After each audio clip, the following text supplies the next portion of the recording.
video, I'll explain how we can unhook from unhelpful patterns of thinking, feeling and behaving by using the ABCDE model.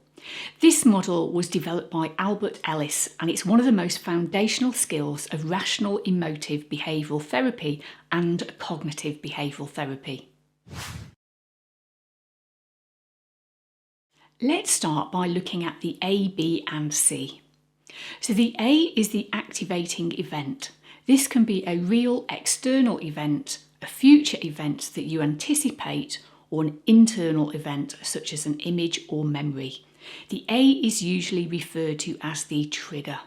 B is your beliefs about the event. This also includes thoughts, your personal rules and the meanings that you attach to events. C is the consequences. This includes your emotions, behaviours and physical sensations. Let's look at an example. Mark's friend passes him in the street and doesn't acknowledge him. Mark believes, he doesn't want to be my friend anymore. Mark experiences sadness, a knot in his stomach and drinks too much alcohol when he gets home.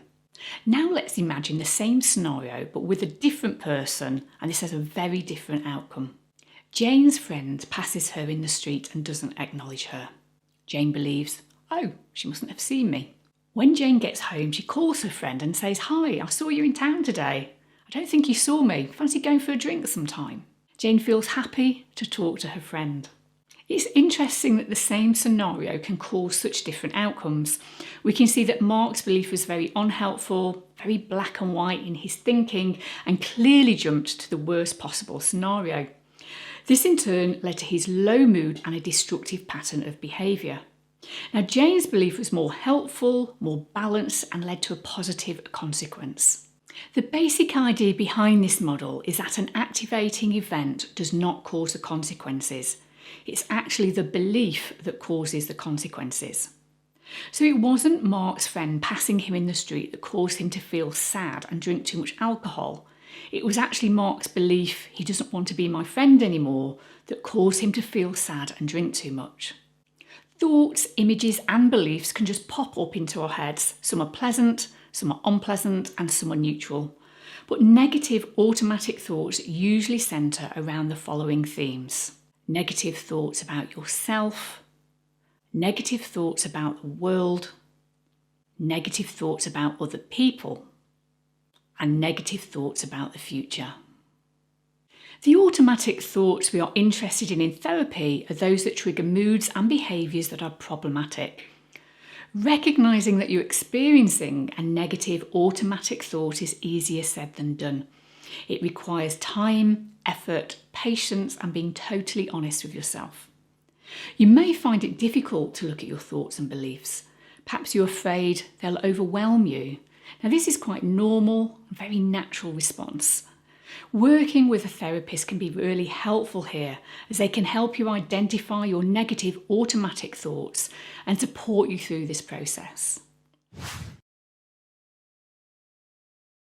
Once you identify your A, B and C, the next step is to dispute your irrational beliefs. D stands for dispute, and we do this by asking a series of focused, open-ended questions that encourage reflection, unravel deeply held beliefs and help you find your own solution. In section D, we question and examine the belief from section B. The following questions may help Mark dispute his belief he doesn't want to be my friend anymore. Am I basing my thoughts on facts or feelings? Does my belief fit with reality? Where is the evidence for my belief? Am I jumping to the worst possible conclusion? Through examining and challenging his beliefs in this way, Mark is increasing his own self-awareness and insight into alternative ways he can think and behave. He's also creating a memory bank of information that he can use to challenge his automatic thoughts going forward. E stands for effect. In this final section, Mark writes alternative and balanced thoughts and beliefs from the evidence gathered from section D. Alternative or balanced thinking is often more positive than the initial automatic thought, but it's much more than positive thinking. Now, alternative or balanced thinking takes into account both positive and negative information in an attempt to acknowledge all available information. So in section E, Mark writes, "My friend didn't say hi, but this doesn't mean he doesn't want to be my friend anymore. Perhaps he didn't see me. When I'm sad, talking to someone who cares would be much more helpful than drinking alcohol. I'm a shy person and usually wait until someone else says hello, but I'm working on this and learning new social skills." The goal of the ABCDE model is not to eliminate emotions. Instead, the goal is to modulate emotional and behavioural reactions when they are more extreme than the situation warrants. Typically, a mood can shift anything from 10 to 50% when the ABCDE form is completed well. This may not sound a lot, but imagine you are 90% depressed and your mood improves to 40% depressed. This change can be very significant. According to Ellis, the primary cause of your unhelpful reactions is your beliefs about an event, not the event itself. You remain psychologically disturbed because you continue to hold on to your rigid beliefs.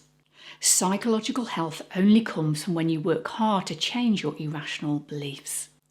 If you've enjoyed this video, you might want to click on the video on the screen now. Please subscribe if you haven't already done so and press the bell notification so you'll be informed when I release a new video. I look forward to seeing you soon.